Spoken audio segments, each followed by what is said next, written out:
आज हम पढ़ेंगे ऑटोट्रॉफिक न्यूट्रिशन के बारे में। सबसे पहले न्यूट्रिशन की डेफिनेशन देखते हैं। न्यूट्रिशन है क्या? It is defined as the process of intake of food and its utilization by the body for growth, repair and to produce energy. तो न्यूट्रिशन बेसिकली वो प्रोसेस है जिसमें हम खाना खाते हैं और उसका यूज़ करते हैं, राइट? तो अब हम इसके one of the most important mode के बारे में पढ़ेंगे, दैट इज़ ऑटोट्रॉफिक न्यूट्रिशन। तो ऑटोट्रॉफिक न्यूट्रिशन क्या है? देखिए, नाम से ही पता चल रहा है ऑटोट्रॉफिक। तो auto means self and troph means nutrition. It is self nutrition. इसमें ऑर्गेनिजम्स अपना खाना खुद प्रिपेयर करते हैं। तो ग्रीन प्लांट्स एंड साइनोबैक्टीरिया इस मोड का यूज़ करके अपना फूड खुद बनाते हैं। अब बच्चों, प्लांट्स अपना खाना एक स्पेशल प्रोसेस से बनाते हैं जिसे हम बोलते हैं फोटोसिंथेसिस। तो अगर मैं इस टर्म को ब्रेक करूं तो photo means light and synthesis means to make. तो यहाँ लाइट के प्रेजेंस में कुछ बन रहा है। क्या बन रहा है? Let's see the definition.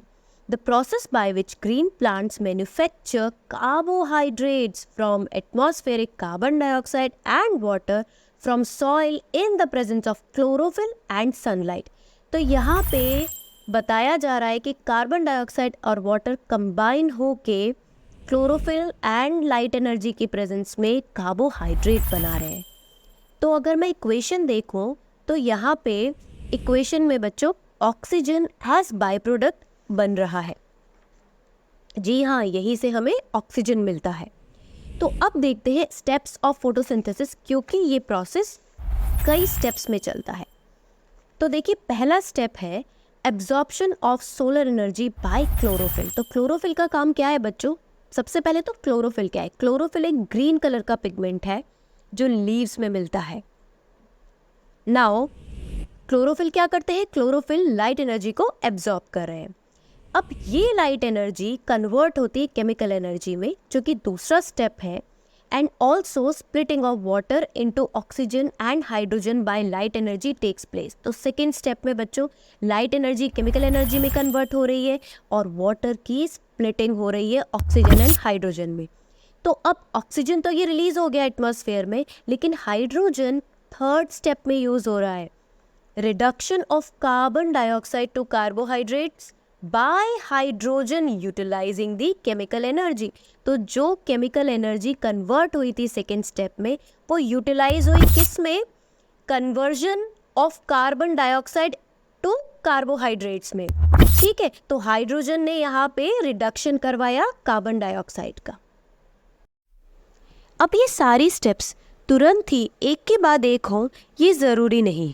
हाँ बच्चों, डेजर्ट प्लांट्स जिन्हें हम ज़ीरोफाइट्स बोलते हैं, उनमें ये स्टेप्स कुछ अलग तरीके से होते, क्योंकि डेजर्ट में पानी बहुत कम होता है। तो वहाँ पर रहने वाले प्लांट्स की लीव्स मॉडिफाइड होती है स्पाइन्स में, एंड उनकी स्टेम ग्रीन एंड फ्लैशी हो जाती है और फोटोसिंथेसिस भी वही करती है।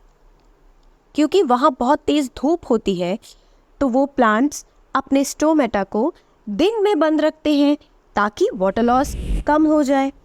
तो ये प्लांट्स रात को CO2 एब्जॉर्ब करते हैं एंड एक इंटरमीडिएट बना लेते हैं, फिर दिन में लाइट एनर्जी की हेल्प से उस पर एक्ट करते हैं एंड अपनी फोटोसिंथेसिस की प्रोसेस को कंप्लीट करते हैं।